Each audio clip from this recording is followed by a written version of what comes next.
Hey, what's up, guys? Collectors of all ages. Sean here with BlueRidgeSilverhound. Hope everyone's doing well. In this video, we are going to take a look at some of the, I guess, most significant varieties in the Roosevelt Dime series. But it's kind of a broad series, date-wise. It goes from 1946 all the way up to the current date. Yes, you heard that correct. I think we are due for some sort of overhaul. We've seen it on all the other denominations except for the Kennedy half dollar, but people kind of still like the Kennedy half dollar design. But yeah, that's what we're going to talk about. Now, I think I'm going to split this up into two parts because there's quite a bit of varieties to be on the lookout for in this series during the 90% silver era, which spans 1946 to 1964. And then from that point after, we've transitioned over into a completely different composition. Yeah, boohoo, I know. Copper nickel clad takes over in 1965, running all the way up to where we're at right now. So these are all business strikes. We're not going to talk about proof coins. No, we might. I don't know. We'll throw it in because there's some pretty big proof Roosevelt dime varieties that you guys definitely need to be aware of, even though they are really, really rare. It's always good to know that those exist. I even talked about one in a short video earlier today, that 1968 No S dime that could only be found in a proof set is kind of a big deal. I mean, the lowest price one is what, $25,000, in proof 67 or whatever. So it can be a life-changing amount of money for a lot of people. So, we'll kind of talk about a little bit of those type of coins as well. But some of the rarest and most expensive coins happen to be in the Roosevelt Dime series. So you're probably going to ask me, what in the world are we doing on PCGS's website? Well, this is a great website for two reasons. Number one, you can look up the main varieties, and we're only going to look at Cherry Picker's Guide varieties. So these are coins that are going to have an FS catalog number assigned to them. They're going to be a great place to look at these varieties, number one. Number two, you get to have kind of a baseline idea of how much these coins are worth. Now, in this case, graded, since we're on a grading website. But it's going to give you kind of a ballpark range, even though I don't personally count any printed or visual price guides as something that's really relevant, because the prices fluctuate daily on these. So here we are. You could look for the varieties one of two ways.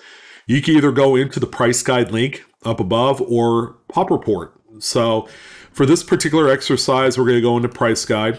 You're going to have all the denominations in order from the lowest denomination to the highest. So we're going to skip past half cents and cents, 2 and 3 cent pieces, nickels, and then we are at the half dimes and dimes section. You guys can check this out for yourselves as well if you wanted to. Roosevelt dimes is where we're at here. So obviously, the first complete whole page is going to be all of the silver dates, 1946 to 64. We're going to skip right through it. We'll probably check it out at a later date because there are a ton of varieties in the silver era of Roosevelt dimes. And that video by itself could probably be 30 minutes strong. So here we are. All we have to do, scroll all the way to the bottom of this particular page, and then turn the page over to 204. And this is where we begin our journey into the copper nickel clad era. Seeing as how this is the dates that we're used to seeing in change, this one makes most sense to talk about first. And that's why we're going to talk about these particular dates first, is because we're more exposed to these dates because they're copper nickel clad. Nobody really, gives them a second thought. So we're going to focus on the dates, and then to the left of that are PCGS numbers that classify that particular coin. Keep in mind, strike designation does matter, although we're not going to be talking about strike designation on any Roosevelt dime. We're just going to do varieties. You know, these are coins that are obtainable and it's sellable as is. You can certainly grade them, but make sure they're a high enough grade to warrant that.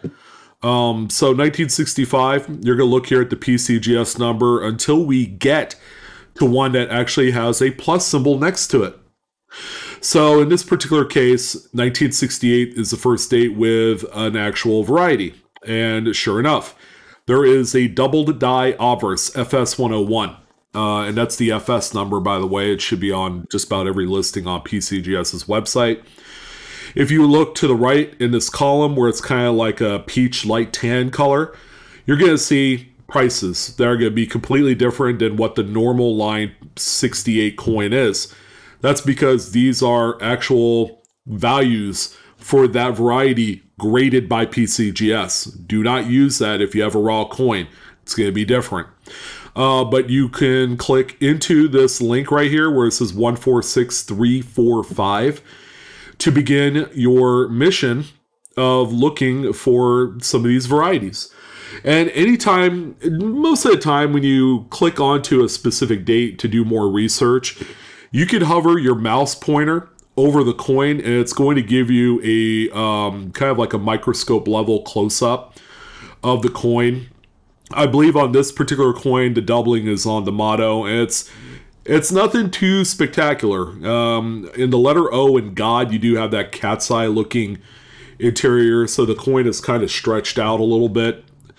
I don't know what class doubling this is. I didn't bother to check, but it's not incredible, you know, in a sense of a doubled die. It doesn't even have a doubled eye or a doubled profile. This is just a little bit of doubling on the motto. It's hard to believe that this one is still listed in the Cherry Picker's Guide. It's not all that fantastic, but that's how you could check out the actual, you know, the doubling on there, the attribution itself, any irrelevant die markers. Of course, you'll be able to see that. PCGS just does a really good job taking photographs. These, I believe, are true views on these particular images. But there you go. That's the first one there. 1968 FS101. Not the best looking coin and not the most valuable either. This one is kind of a snoozer, if you ask me. You know, it would have to be a mint state 66 for it to be worthwhile to grade, right? So definitely keep this in mind. And then they also added in a few realized sales through auction houses. GC's Great Collections, SB is Stax Bowers, you have HA for Heritage, DL is David Lawrence, and then another Great Collections right there. So you have all of the auction houses actually on this one coin, which is cool. I just told you all of them. And there's probably a few others. There's Legend Morphe, that you might see one of those in here as well. Full band, I don't think there's any, no full bands, I believe, have been graded. They're all non-full band coins, so that's the strike designation. All right, so we're going to go ahead and close that one by hitting the minus button. Here's where things begin to get a little bit interesting. So 1969 is the first date where you can discover the reverse of 68s, which are actually really cool. These are commonly referred to as the FS901, and these show up on 3 different dates. 1969, P, Philadelphia, 1970, and 1970, Denver, are the 3 coins that will have the reverse of 68 variety. So I don't have to click into each one of those. I will do this so that way you guys can see the difference in values. So the reverse of 68s on the 70D and the 70P are as follows. So they are definitely more valuable in mid-state grades than traditional regular non-variety 1970s. So keep this in mind. 1970 and 70Ds, I actually have like 2 or 3 rolls of these particular varieties here. They are really easy to find in average circulated grades. Where it becomes a little bit more challenging is finding one that's in mint state condition. Now, if you're lucky enough to have maybe a full roll of these, maybe you could do something with that. and possibly consider sending them off. There are a few DDRs to note on both 1970 and 70D once we get there. But let's go back to the 69. We're going to click into it because I want to show you guys what the difference is here. You see the populations of the 69 graded, not without full band. So there's 2 and 65, 11 and 64, 7 and 63, and so forth. So it's quite a tough coin. Here's a full bands example. Now here's where what you're gonna look for on this particular variety. So the reverse of 68, the one that you want to find, will have 2 deep valley grooves right here at the head of the torch, whereas the regular reverse won't have these deep valleys here, and there's 2 valleys, in there as part of the design. So if you flip a 69, and the 69, by the way, is the rarest out of the 3 dates, so that's important to know. I don't even have a 69 in my collection. I have plenty of 70 and 70 Denvers, and they're, again, very easy to find.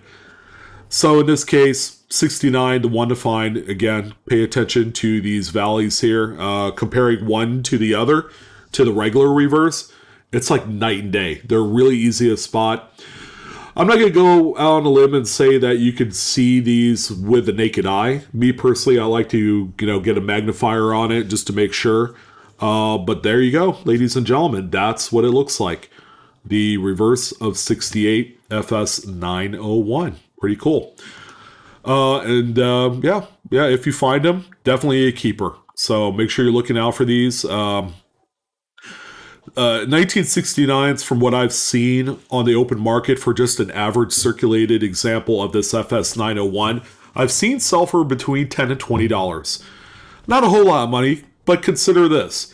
It's worth way more than 10 cents. All right. So definitely hold on to that one. That is a keeper. I'm actually looking for a 69. But it's one that I prefer to just find out in circulation. All right, the next one that we have here is the 1969D, and there's actually a really good variety here, and that's the RPM FS501. So it's got a D over D min mark, and this one is searchable in mint sets for that year. I actually have like 3 or 4 mint sets with that very coin in there. So this is one of those mint set years. You can even find them in circulation if you're lucky. But in this one, we get in close to the mint mark. You see that little white spike hanging out at the top? That's actually supposed to be another completely punched Denver mint mark, just northeast of the primary. So make sure you're looking out for that. On earlier die states, you could see a complete letter D right above that. And these are very cool. I like this one.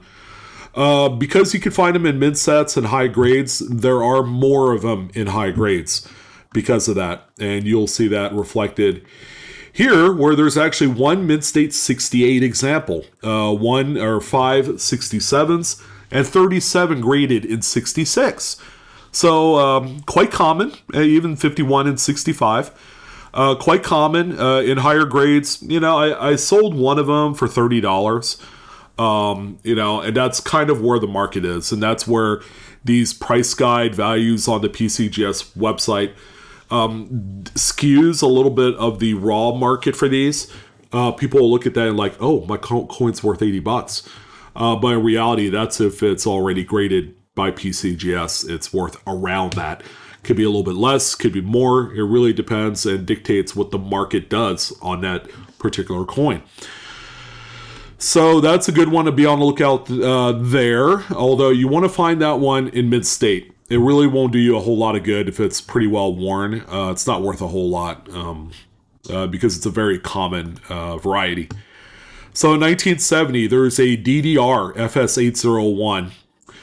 And this one, believe it or not, is worth less than the reverse of 68, which, I don't think I've found one of these, but let's see what... All right, well, they don't have a picture, and you know what that means. That means that this one is kind of scarce, and there are none graded. And that's how, I guess, unspectacular some of these are. Let's see if we can go back all the way here. Well, there one did sell on Great Collections that was graded by NGC for 21 bucks. So that tells you a lot there for that one. All right, we'll skip this one. Close that one. We'll go back to 1970D. Now there's two different DDRs, and one of these is pretty spectacular. It might be the FS801. So let's go ahead and take a look at this one here. Pay close attention to the letters around the periphery. Let's see. Maybe $1. Or is this a torch head? Yeah, you see the doubled flame licks on the torch head at the very top.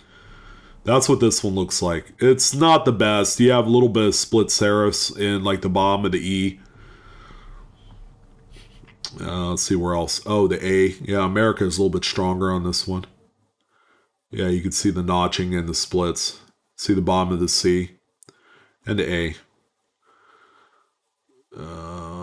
Yeah, not the greatest looking example, but the top of the torch and then the letters to the right of states. America is particularly nice and doubled, but yeah, that's a mid-state 66. So what's also really, really fascinating is that there's one that's graded this high. You could use the images that you see on PCGS's website to compare your coin to. I tell folks this all the time. Use the images on the website and compare yours to that. And, you know, if your coin has a few more nicks and ticks on there, you probably don't want to send it out. Because coins of this type right here, where there's like there's a certain price value, you know, like you really want a mid-state 67 because it's worth a lot more money. It's going to be easily justifiable to grade this and spend the $30, $40 to do so, rather than, you know, saying, oh, I'm willing to accept $40 to $70 for it. You're not going to make any money that way. So always err on the side of, you know, the caution of how much you plan to make, and then pull away any costs that you incur to get it to that point. And you're going to find like, man, this is insane. Why am I even doing this? So you can see there was one August 2022 that sold on Heritage for $119, which is not too bad. Pop 22, 3 finer at 67. And the price guide value is 75, but it's sold for 119. So that's, again, kind of a testament to how inaccurate price guide values are. Because at any one point, a coin could sell for $25 like it did 10 years ago, or $119. So there you go. But this is a really cool one. That's a good looking double the die right there. There's a DDR FS802. This one looks to have a little bit more value across the ranges up to mid-state 66. So I guess that means this one is a little bit better looking, I hope. So let's see. Let's check out the letters. Top of the torch, don't really see anything. Yeah, I can see a little bit of splits. See that there on the left side of O and F and of. And as you make your way around America, you can see a little bit on the bottom of the letters. And then when you get to 1 dime, yeah, you can see the notching at the bottom of the I right there on the bottom right. So let's see here. E pluribus unum, not really anything spectacular there. Let's check out United. Because the best kind of doubling is right up here in the right side of states. Of probably looks the best out of everything here. There's nothing on the top of the torch. And then America. So pretty similar to the previous coin.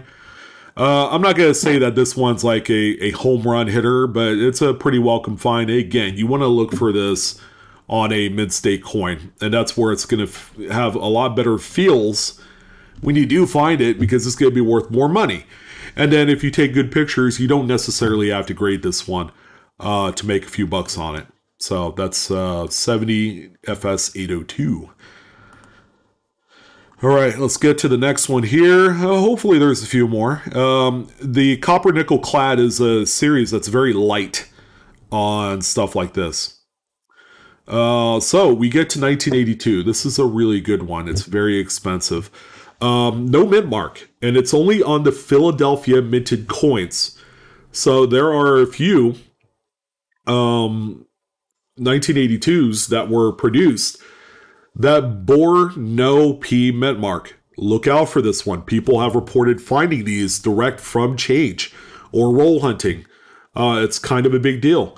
So when we go to look at these, look at the values. This is all you need to know about this coin. You're like, wow, that thing is pretty amazing, right?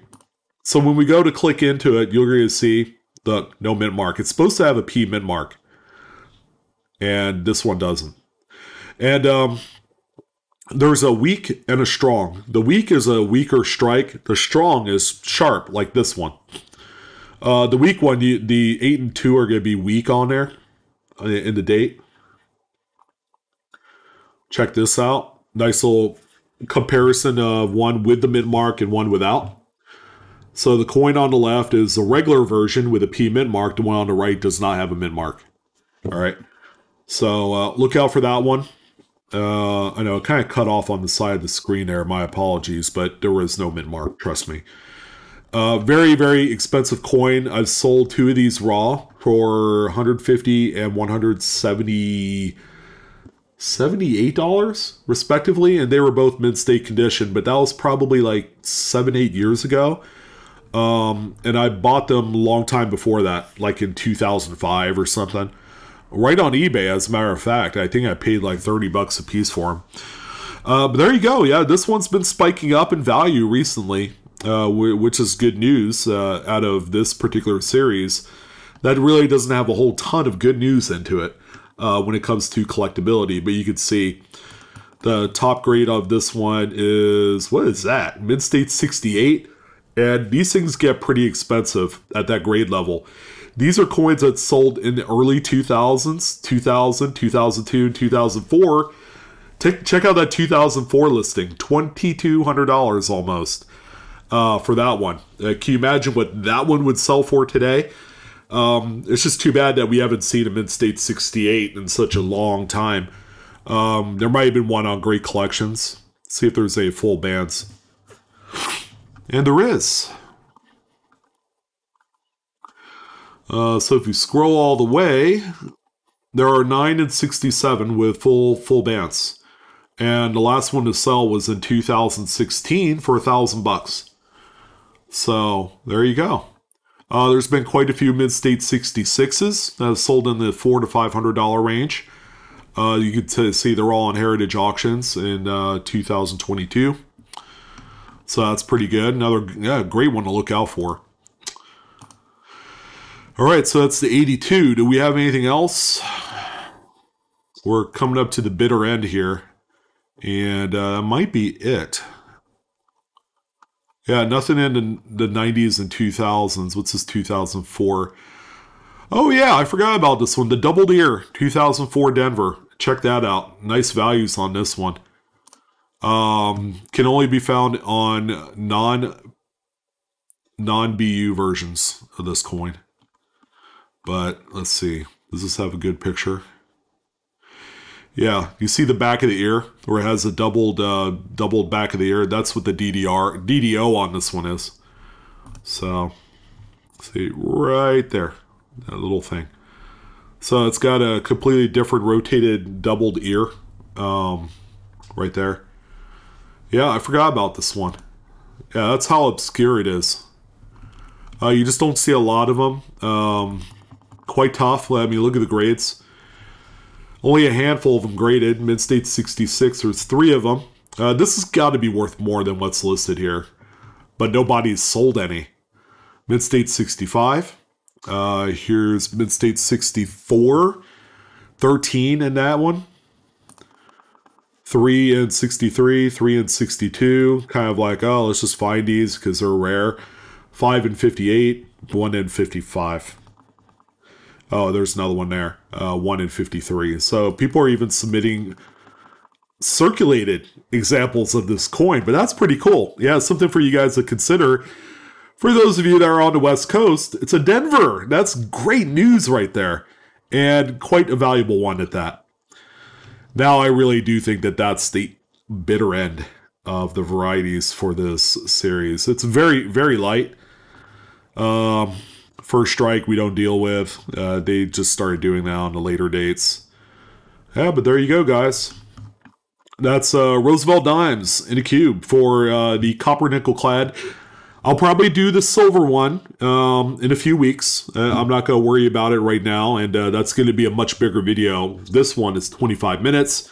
That one will probably end up being like 35, 40 minutes because there's so much more to look for there. Or I might split it up by decade. We'll see. So that way the length of the videos is a little bit more palatable. Is that a word? Yeah. For you guys. And yeah, that's it. That's yeah. Roosevelt dimes you can find in your pocket change worth some major money. 1982 missing mint mark dime kind of spearheads that. And we'll do one completely separate on Roosevelt dime proofs and SPs as well. I'm not going to add that to this video. It's just too much. That's going to go ahead and do it. You guys have a wonderful, wonderful evening. Coinaholics, we are discovering together. And yeah, like, share, subscribe, hit that bell for instant notifications. Come check me out on TikTok at BlueRidgeSilverhound. That's what I got. Enjoy. Great series, by the way, because nobody else is hunting them, right? All right, take care. See ya.